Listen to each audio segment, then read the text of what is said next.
أعوذ بالله من الشيطان الرجيم بسم الله الرحمن الرحيم قد مكر الذين من قبلهم فأتى الله بنيانهم من القواعد إلى آخر الآية سورة النحل آیت نمبر 26 ہے۔ اللہ رب العزت نے یہاں پر نبی علیہ الصلوۃ والسلام کے لیے ایک تسلی کا سامان ارشاد فرمایا، اور اہل کفر کے لیے تخفیف اخروی ہے۔ اصل میں یہ پورا کا پورا رکوع جو ہے وہ اہل ایمان اور اہل کفر کے انجام کے بارے میں ہے، اور اس میں اہل ایمان کے لیے موٹیویشن ہوتا ہے اور اہل کفر کے لیے تخفیف ہوتی ہے، اور اہل ایمان کے لیے ترغیب کا ماحول ہے، اور نبی علیہ الصلوۃ والسلام کے لیے اس کے ساتھ ایک تسلی کا سامان ہے کہ اے پیغمبر صلی اللہ علیہ وسلم، آپ تسلی رکھیے، اہل کفر تو ایسے ہی ہیں کیونکہ ان کے دل مسخ ہو چکے ہوتے ہیں اور ان کے دل بند ہو چکے ہوتے ہیں۔ ایک مثال ہے، ایک چھوٹی سی مثال میں آپ کو بتاؤں کہ جب ایک بچہ کسی ضد پہ آ جاتا ہے، تو ضد پہ آ جانے کے بعد اس کو ہزار ڈراؤ، وہ کہتا ہے جان سے مار دو، جو کرنا ہے کر لو، ٹھیک ہے؟ جو بندہ ضد پہ آ جاتا ہے، کسی بندے کی انا پہ آ جاتی ہے تو پھر وہ کچھ کر گزرتا ہے جو عام حالات میں کبھی اس کا سوچنا بھی ممکن نہیں تھا، مگر وہ سب کچھ کر گزرتا ہے۔ تو یہ ہوتی ہے ضد کی بات، انا کی بات۔ لیکن ایک چھوٹی سی مثال ہے کہ ایک مرد ہے، اس کے لیے بہت سے کام ایسے ہیں جو اس کے لیے کرنا ناممکن ہے، اور وہ کبھی بھی نہیں کرے گا، کسی صورت میں بھی نہیں کرے گا، چاہے کچھ ہو جائے تو کسی بھی صورت میں وہ کام نہیں کرے گا۔ بہت ساری مثالیں ہو سکتی ہیں، ہم اس کی تفصیل میں نہیں جاتے۔ ایسی ایک عورت ہے، اس کی کچھ ویلیوز ہوتی ہیں، ان ویلیوز کے خلاف کبھی بھی نہیں کچھ کرے گی، چاہے کچھ بھی ہو جائے، چاہے لوگ کتنا ہی برا بھلا کہہ دیں، چاہے لوگ کچھ بھی سوچیں، وہ اپنی ویلیوز کے خلاف نہیں جاتا۔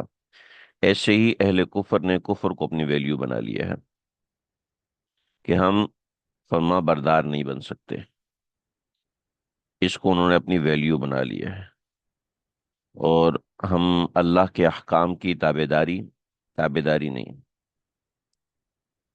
مرضی کی زندگی۔ ہمارا ایک بہت بڑا طبقہ ہے جو ملازم ہے، ٹھیک ہے؟ وہ ملازم طبقہ ہمیشہ یہی کہتا ہے کہ میں نے ملازمت کرنی ہے، اور ایک طبقہ ہے جو کہ تاجر ہے، مالک ہے، ٹھیک ہے؟ وہ کبھی بھی ملازم نہیں بن کے رہتا، وہ اس کی ویلیوز میں داخل نہیں ہوتا۔ تو ایسے ہی بعض دفعہ کوئی گناہ انسان کی ویلیوز میں داخل ہو جاتا ہے، انسان اس کے اوپر ڈھیٹ ہو جاتا ہے، انسان اس کو، اصل میں لفظ ہے ٹھیٹ، ٹھیک ہے؟ اصل لفظ ہے ٹھیٹ، ہو جو اردو زبان میں لفظ ہے وہ ہے ٹھیٹ، لیکن ہماری زبان پہ ڈھیٹ چڑھا ہوا ہے، تو اس کی تصحیح کرتے رہیے گا آپ اپنے طور پہ۔ جب کوئی بندہ ڈھیٹ بن جاتا ہے تو اب اپنی ڈھٹائی کے اوپر وہ اتنا زوردار طریقے سے اکڑا ہوا ہوتا ہے کہ اس کے سامنے کوئی بھی آ جائے کچھ بھی۔ تو اہل کفر اپنی اس کفر کے اوپر ڈھٹائی میں اڑے ہوئے ہیں، لہذا وہ اپنے حساب سے کام کرتے ہیں، نظر میں ڈفرینٹ ہوتی ہیں، کوئی چیز کسی کے لیے ویلیو ہوتی ہے، کوئی چیز، جی ہاں، جی ہاں، ایسے ہی ہے، ویلیوز کی بات ہی ایسی ہے۔ تو اہل کفر نے کفر کو اپنی ویلیو بنا لیا، تو اللہ رب العزت نے اس وجہ سے ان کے انجام کا ذکر کر دیا کہ ان کا انجام یہ ہے۔ تو جو اہل کفر اور اہل کفر کے روش پہ رہتا ہے وہ اس نوعیت کے معاملات کرتا ہے۔ اللہ ہماری حفاظت فرمائے۔ جس شخص کے مزاج میں تابے داری ہوتی ہے، اور جو شخص مزاج میں تابے داری رکھتا ہے، ایسے لوگ زندگی میں کامیاب رہتے ہیں۔ جو تابے داری نہیں رکھتے، ایسے لوگ ہمیشہ ناکام رہتے ہیں، ان کی اپنی عقل ہی ان کے لیے سب کچھ ہوتی ہے، ان کی اپنی عقل ہی ان کو مارنے کے لیے کافی ہوتی ہے۔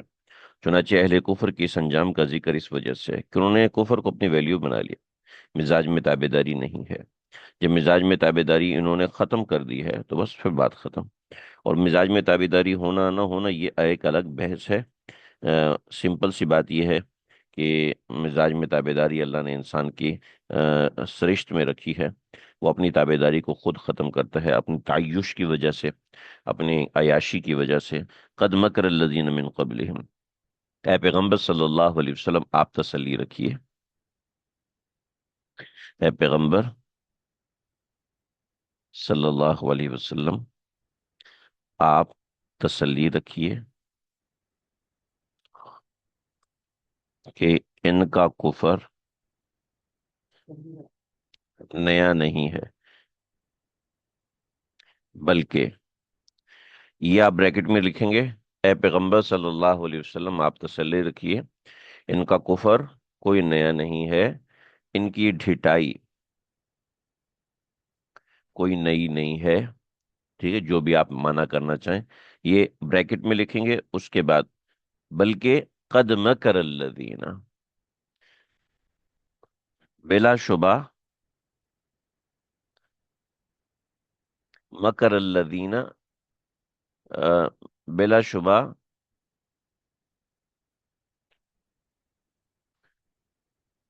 تدبیریں کی ہیں، بلکہ کہیں کہ پرفریب تدبیریں کی ہیں، دھوکے والی تدبیریں کی ہیں، بلکہ بلا شبہ دھوکے والی تدبیریں کی ہیں ان سے پہلے لوگوں نے،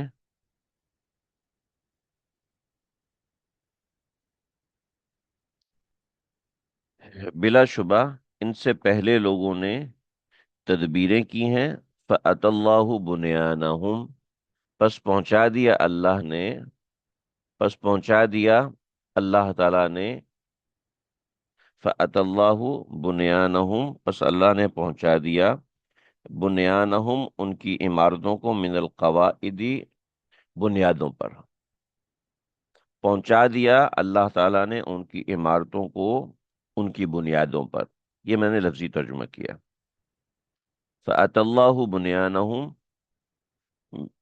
من القواعد، اللہ رب العزت نے ان کی عمارتوں کو ان کی بنیادوں تک پہنچا دیا، یعنی تباہ و برباد کر دیا، فخر علیہم، وہ کیسے ہوا کہ فخر علیہم کہ وہ گر گئیں ان کے اوپر، السقف چھت، فخر پس گر گئے، السقف چھت علیہم ان کے اوپر، استغفر اللہ، من فوقہم اوپر سے، ٹھیک ہے جی، ان کے اوپر سے ان کی چھتیں گر گئیں، چنانچہ اس کا ترجمہ ہوگا پس پہنچا دیا اللہ کا حکم، پس پہنچا اللہ کا حکم،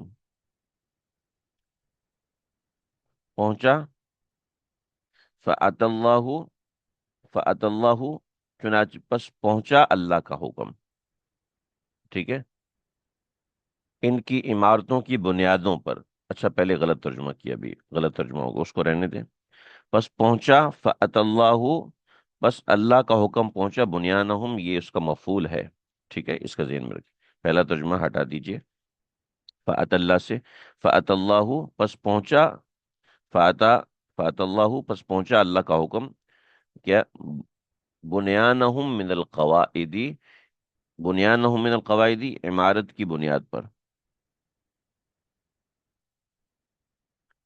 عمارت کی بنیادوں پر، ٹھیک ہے، عمارت کی بنیادوں پر کیا حکم پہنچا کہ فخر علیہم، کہ گر پڑی، کہ گر پڑی، یا پس گر پڑی، علیہم ان کے اوپر، السقف چھتیں، من فوقہم ان کے اوپر سے، ان کی چھتیں ان کے اوپر سے گر پڑیں، وَأَتَاهُمُ الْعَذَابُ اور آیا ان پر عذاب، من حیث لا یشعرون ایسی جگہ سے کہ وہ جانتے بھی نہ تھے، ان پر عذاب ایسے آیا کہ وہ جانتے بھی نہ تھے، ترجمہ مجھ سے گڑبڑ ہو گیا تھا، لہذا ترجمہ دوبارہ سن لیجئے، سب سے پہلے ہم نے بریکٹ میں لکھنا ہے، اے پیغمبر صلی اللہ علیہ وسلم آپ تسلی رکھیے کہ ان کا کفر نیا نہیں ہے، بلکہ بلکہ بلا شبہ ان سے پہلے لوگوں نے پرفریب تدبیریں کی،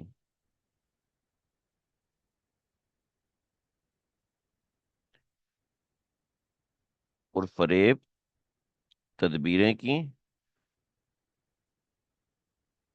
ان فریب، ان مکاریوں کی وجہ سے، بس ان مکاریوں کی وجہ سے اللہ کا حکم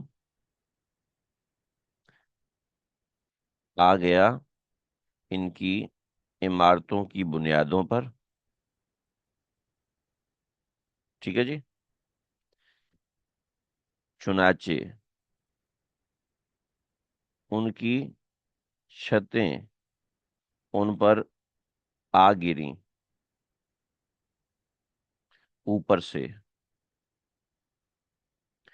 اور آیا ان پر اللہ کا عذاب اس طرح کہ من حیث لا یشعرون، کہ ان کو پتہ بھی نہ چلا، کہ وہ جانتے ہی نہ تھے، یعنی ان کے اوپر اللہ کا عذاب ایسی جگہ سے آیا کہ وہ جانتے بھی نہ تھے۔ سمجھ میں آ گیا؟ ترجمہ واضح ہو گیا؟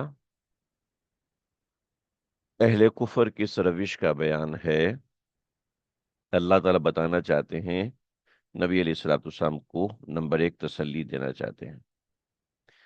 چنانچہ بیاض کے حاشی میں لکھیں گے کہ اللہ کی طرف سے چھت اوپر سے ہی گرتی ہے، تو یہاں من فوقہم کا لفظ الگ سے کیوں بیان فرمایا؟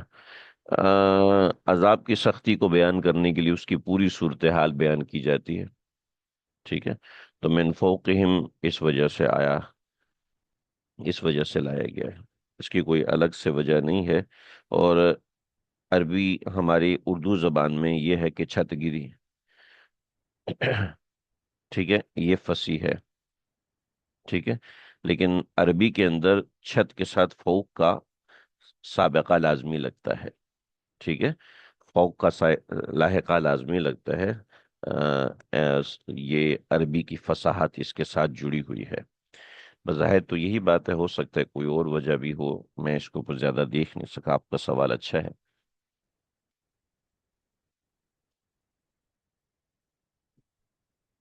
پہلے نمبر پہ نبی علیہ الصلوۃ والسلام کو تسلی ہے، دوسرے نمبر پر تخویف دنیاوی ہے۔ آپ اپنی بیاض کے اوپر حاشیے میں یہ چیز لکھیں گے، ٹھیک ہے؟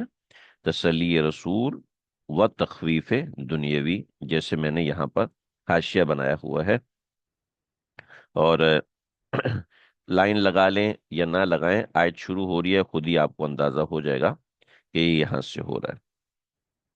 یہاں اہل کفر کی روش اور اللہ رب العزت کا رد عمل بتایا جا رہا ہے، جس میں مجھے اور آپ کو ایک کلیئر بات سمجھائی جا رہی ہے کہ اگر کوئی بندہ کفر کی روش پہ رہتا ہے، کفر پر رہتا ہے یا کفر کی روش پر رہتا اس کا نقصان ہونا طے ہے اور ہو کے رہے گا۔ پہلے بھی ایسا ہی ہوتا آیا ہے، اب بھی ایسا ہی ہوگا۔ اللہ کے قانون قدرت کو کوئی چیلنج نہیں کر سکتا۔ چنانچہ کفر اور گناہ کی روش اس قابل ہے کہ اس کو ترک کیا جائے، اس کو چھوڑا جائے۔ من فوقہم، اوپر سے۔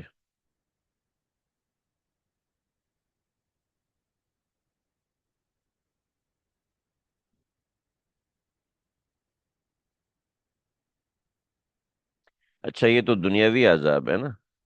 اب اللہ فرما رہے ہیں صرف دنیاوی عذاب نہیں ہے، بلکہ ان لوگوں کے لیے اخروی عذاب بھی ہے، اور اخروی عذاب اللہ رب العزت یہاں واضح فرما رہے ہیں۔ اللہ اکبر، اللہ ہم سب کی حفاظت فرمائے۔ ثم یوم القیامت یخزیہم، پھر قیامت کے دن یخزیہم، ان کو رسوا کرے گا، پھر قیامت کے دن ان کو رسوا کرے گا، وَيَقُولُ، اور رسوائی کا نمونہ جو ہوگا وہ یہ ہوگا، میں سائڈ پہ لکھ نہیں سکا ہوں، نمونہ رسوائی، نمونہ رسوائی آپ ساتھ لکھ لیں۔ وَيَقُول، اور کہے گا، اَيْنَ شُرَكَائِي، کہاں ہیں میرے وہ شریک، الذین کنتم تشاقون فیہ، جن کے بارے میں تم، الذین کنتم تشاقون فیہم، جن کے بارے میں تم جھگڑا کیا کرتے تھے، ان معبودان کے بارے میں تم لوگ جھگڑا کیا کرتے تھے، اور وہ اب معبودان کہاں ہیں؟ اس کی ایک مثال سمجھ لیجئے۔